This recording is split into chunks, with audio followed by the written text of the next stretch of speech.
Hi all, and welcome to my session for dotnet Conf. My name is Wouter de Kort, and today I want to talk to you about how we migrated Stack Overflow for Teams from our on-premises data center to Microsoft Azure. It was a project that took more than 2 years, so you can imagine there are some interesting details and some lessons learned, and I would like to share those with you.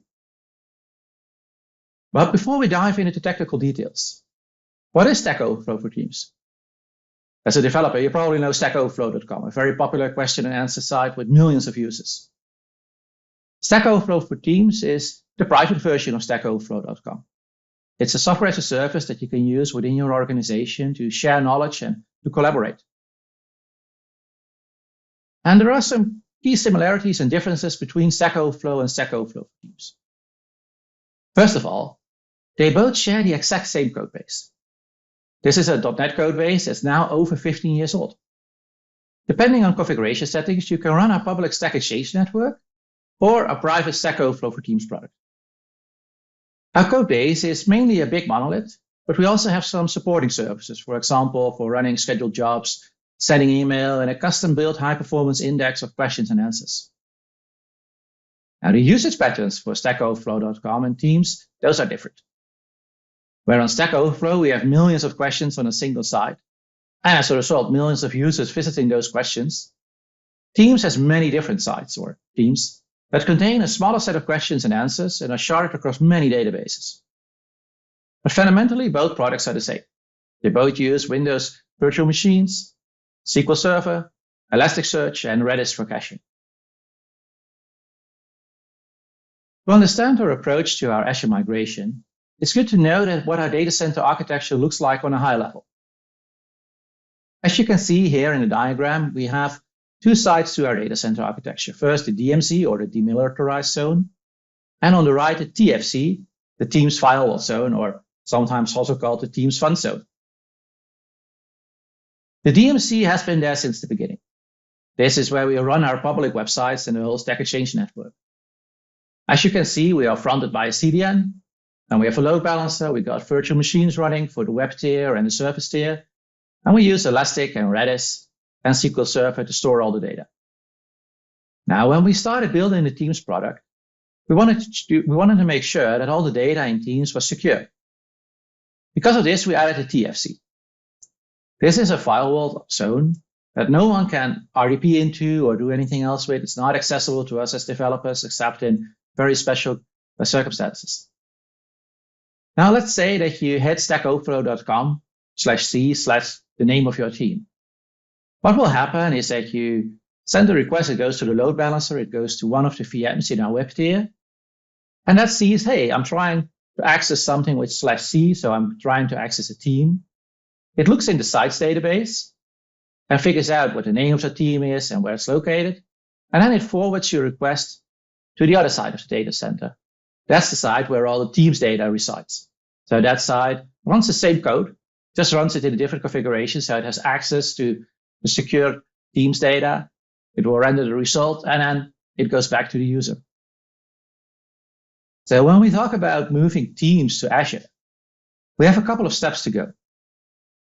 First of all, we want to make sure there is no longer a dependency between Teams and the public side. Because now, as you can see in the architecture diagram, we are hosted on stackoverflow.com, and requests actually first go to the DMZ, then to the TFZ, and we have this shared database called Sites, which allows us to build our multi-tenant product. So we had to change that, and then, of course, make sure that all our resources and all our data ends up in Azure. So to keep things manageable, because it was a big project with a lot of moving parts, we tried to break up the Azure migration in smaller steps. The first thing we wanted to do was move Teams to its own domain, stackoverflowteams.com. So it would go away from stackoverflow.com, it would be its own domain, and there we could make all the user-facing changes we needed to make sure that we could run Teams from the user perspective as a standalone product. So our approach was to create a new parent site. Now, within our multi-tenant Stack Exchange network, we have multiple parent sites that can host child sites or meta sites. And so we created a new one specifically for Teams. And what we then did was move Teams from stackoverflow.com to stackoverflowteams.com. Now, phase one was pretty complex and it had a lot of moving details. It took about a year with 3 developers and, of course, some SRE support. And what we basically did is we went through the product asking, what would this look like if stackoverflow.com is no longer our parent site? And as you can see, we found a couple of items. For example, the account page. You no longer edited your account or viewed your account on stackoverflow.com. There was no direct integration between your account and Stack Overflow. The same for team navigation, where previously you would go to stackoverflow.com and on the left view a list of the teams that you're a part of. That had to go. It was no longer hosted on Stack Overflow. We were now our own standalone application. That was all cosmetics, and we could make those changes relatively easily. Something which was a bit harder was our integrations with third-party applications. For example, we have an integration with Jira, Microsoft Teams, Slack, and GitHub. Those integrations all have apps that are published in an app store, and they all point to stackoverflow.com. And we wanted to control the point where we could say, okay, now you no longer go to stackoverflow.com, you go to stackoverflowteams.com without users experiencing downtime or having many issues with configuration settings. So what we did is we added an extra domain, integrations.stackoverflowteam.com. We controlled that domain, and originally it pointed to stackoverflow.com. We published new apps that would use that URL. And then when we were ready, we would switch it over to point to stackoverflowteams.com without the user noticing this and giving us the ability to easily move back and forth and make sure that this all worked. We basically did the same for single sign-on and SCIM. We added the domain sso.stackoverflow.com. And this domain, if you would reach it, it would just forward you to Stack Overflow. And Stack Overflow would figure out, hey, are you hosted on stackoverflow.com? Are you hosted on stackoverflowteams.com? And it would make sure that all the authentication and authorization would work. And we did a bunch of other things like adding redirects to make sure that no one lost their page or their team, adding helper tools that would allow us to move teams easily back and forth and view what the progress was, and of course, a lot of customer communication. For example, for the SSO settings, customers would have to update their own identity provider. So we made sure that we documented all this and helped them to do this. And there was even more. We also ran into issues, of course. For example, maybe you've noticed that in November of last year, we had a couple of blips on our site. Well, that could have been us. We had a caching issue. So whenever someone would go to stackoverflow.com/c/their team, we would look at the cache if we knew that that team existed. And if we didn't find it, we would do a reload of our cache. How the problem was that this didn't take into account that the team could be hosted on stackoverflowteams.com. So whenever someone hit that URL, we first reloaded the cache and then redirected someone to stackoverflowteams.com. And reloading all the teams that we have and caching them in memory, doing that so often, that took the site down a couple of times. But okay, in the end, this phase succeeded. We migrated all our tiers, freemium, basic, and business, and everything was now running on stackoverflowteams.com. And to give you an idea of the difference between the old and the new hosting model, this is a before and after screenshot. So the before screenshot is Stack Overflow. And you can see that we showed the Stack Overflow public data, like tags, users, jobs, and of course, all the questions and answers. And below that, you got the navigation to your team. Your account and your reputation that you currently see is from within the team, but if you would navigate to Stack Overflow, you would see your reputation there. On the right side, you see what it looked like after we split the user experience. Here you're in a Teams environment. You can navigate to different teams by using the drop-down at the top. And you have an account that's no longer linked to stackoverflow.com. So this completed phase 1. But of course, we weren't done yet, because we still shared a couple of very important resources with public, with the DMC. Maybe from the architecture diagram, you remember the sites database, a single database that allowed us to do multi-tenancy, the load balancers that were running on the DMC, the web tier, that would forward the request to the TFC, and our deployment processes were also shared. Those were still based on TeamCity, and we had a build chain that would say, okay, we first deploy new changes to public, and then once those are finished, we deploy the same changes to the team side of the data center. And we had to make sure that we removed all those dependencies that we not only split the user experience, but also decoupled on an infrastructure level. So the first thing we did was build a brand new test environment. This environment now runs the Teams application in standalone mode, and we updated our deployment processes to use Octopus Deploy. This environment also has a new sites database, and this site database only contains the Teams data. It doesn't any longer contain data about Stack Exchange sites, such as Superuser or Stack Overflow or any of the other multi-tenant sites. And once we had that environment up and running and we tested it and our QA department looked at it, then we were sure that, okay, we have a way of running Teams in a fully standalone mode without any dependencies on stackoverflow.com. But once the test environment was up and running, we knew that our standalone Teams application was good to go. But now we had to come up with a migration plan to move our production data into this new environment and decouple our infrastructure from the DFC. And here you see a screenshot of a part of the runbook that we created. In the end, this was a 27-step process that touched on a lot of different things. For example, changing IIS settings, running application deployments to new VMs, taking a backup of the sites database and moving it over to the Teams environment while scrubbing it from data that was no longer relevant, turning off all the Teams-related features and functionality in public, configuring load balancers, and well, there were a lot of steps involved. We first practiced this a couple of times on our dev environment to make sure that we knew that the script was correct. And then on Saturday, March 11, 2023, we did it for real. So that was the moment that if you would look at our data center architecture diagram, there is no longer a connection between the DMZ and the TFC. So now we're ready to talk about Azure.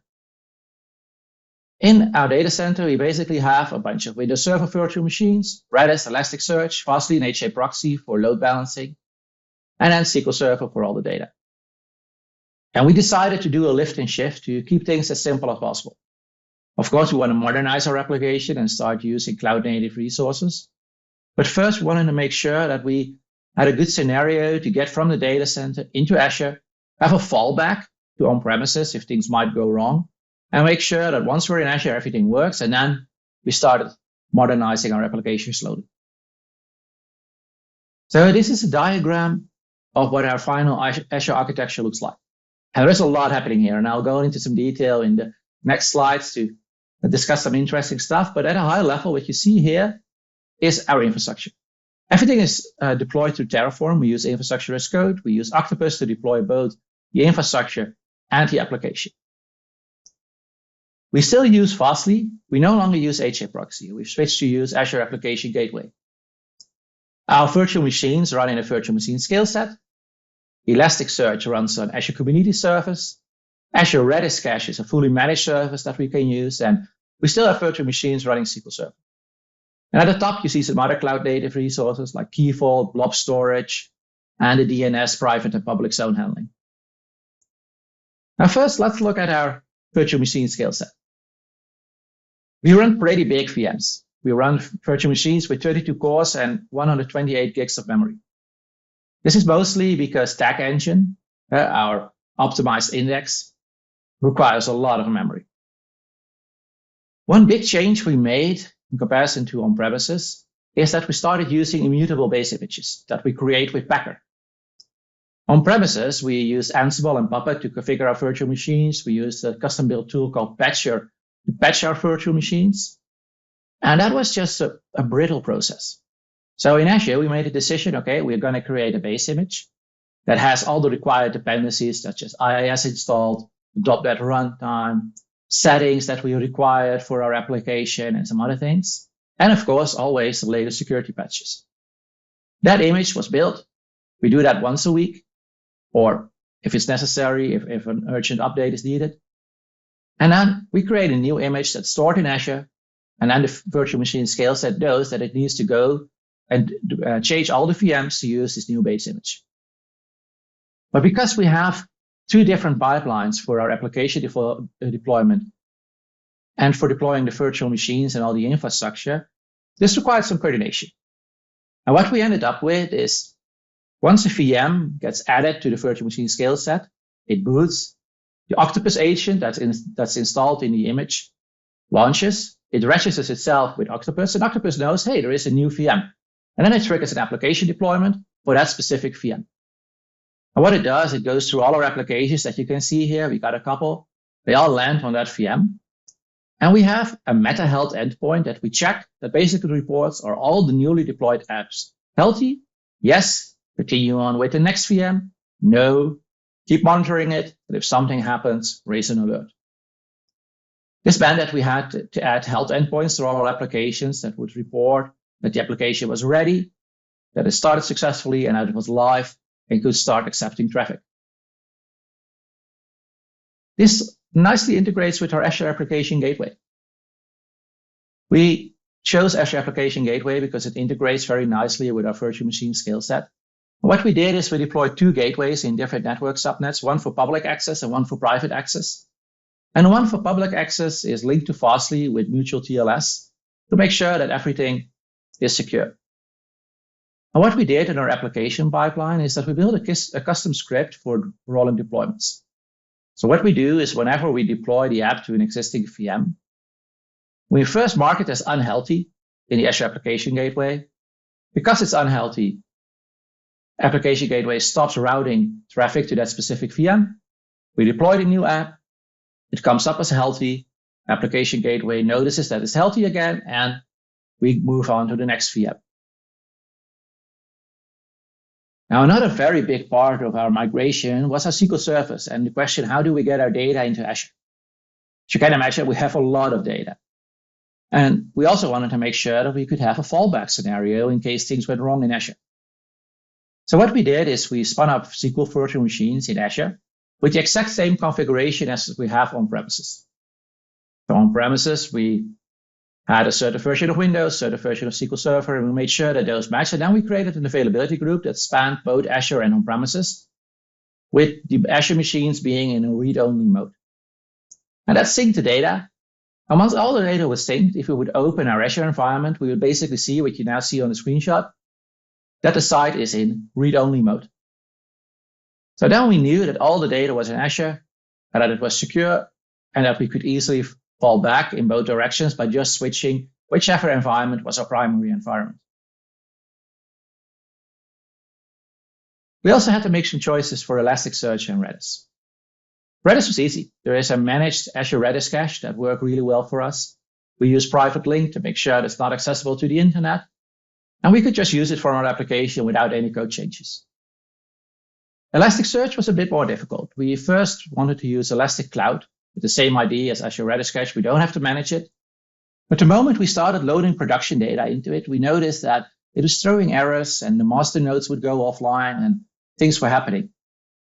In the end, we discovered that because of the unique way we use aliases, it was easier for us to run our own Elastic. And we decided to run it on Azure Kubernetes service, which was really easy to deploy, gave us a lot of monitoring capabilities, and allowed us to configure Elastic in such a way that it could handle the data and the aliases that we wanted to store in it.